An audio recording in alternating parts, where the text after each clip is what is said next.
Ndabasuhuje mwebwe mwese abadukurikira umunsi ku munsi, inshuti zacu z'akadasohoka mu Rwanda, muri Afurika, Burayi, Amerika na Aziya n'ahandi hose. Uyu munsi ngiye kuganira n'umutumirwa wacu, araza kutwibwira n'umuntu mukuru, ntago muvuga nk'uko mumubona kuri kamera zacu. Hanyuma nyuma yabwo nibwo nza kubabwira icyo tugiye kuganiraho, topic cyangwa se sujet twateguye amaze kutwibwira. Murakoze, nitwa Bimenyimana Jean Pierre, nkaba mu buzima busanzwe nikorera, ariko nkaba narigeze no gukora ku bijyanye n'ubuzima bwo mu mutwe, gufasha abafite ibibazo byo mu mutwe. Nkaba ndi mu kazi ko kwikorera mu buzima busanzwe. Yes Peter, urakoze cyane. Reka rero tuganire noneho kandi twisanzuye, tuguhaye ikaze muri studio za Update TV. Turagira ngo tuganirize ku ndwara yitwa igicuri.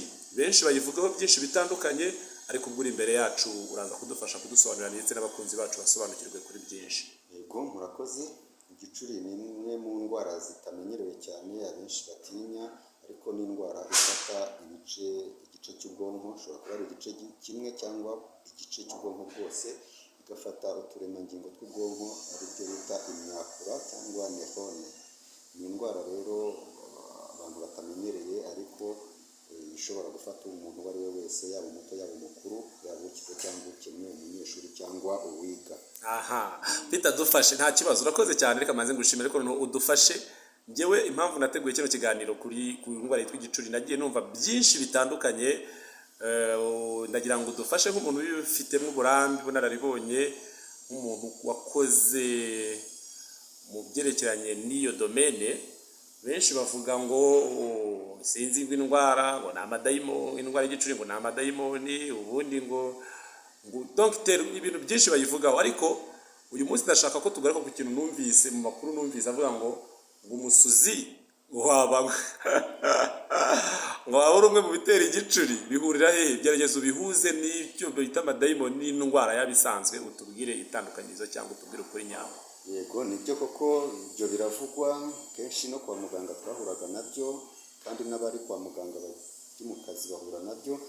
Ariko aho bihuriye ni mu myumvire cyane cyane, kuko ni indwara ifata umuntu ku buryo abatabisobanukiwe babona ko ari amadayimoni, ariko ni indwara ishobora gufata umuntu akitura hasi, akagira ibimenyetso bitandukanye bitewe n'ubwoko bw'igicuri. Kuba rero bavuga ko biterwa umusuzi agusuriye ashobora kwandura, ntabwo ari byo, kuko indwara y'igicuri ntabwo yandura.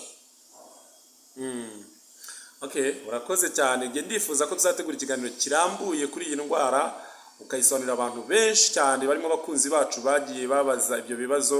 Aho ko aribwo channel yacu isa nayo gitangira, tukaba tukuretse nawe, nzi ko tugufatiranye wari ufitiye akazi kenshi. Nzategura ikiganiro gihagije kandi kirambuye kugira ngo abadukurikirana cyangwa inshuti zacu muri rusange zibashe kubona ubusobanuro bwimbitse. Murakoze. Ubwo nibashaka kumenya ibisobanuro byinshi bazajya babanyuraho, natwe turahari, aho dukorera murahazi. Murakoze cyane. Ndagushimiye byimazeyo. Nawe wese ukomeje kubana natwe kuri iyi channel yacu, ukomeze dushyigikire, ukora subscribe, ukora share, ukora commentaire cyangwa comment ku byo ubona bitagushimishije, tuzabikosora ubutaha. Murakoze cyane, mugire amahoro y'Imana.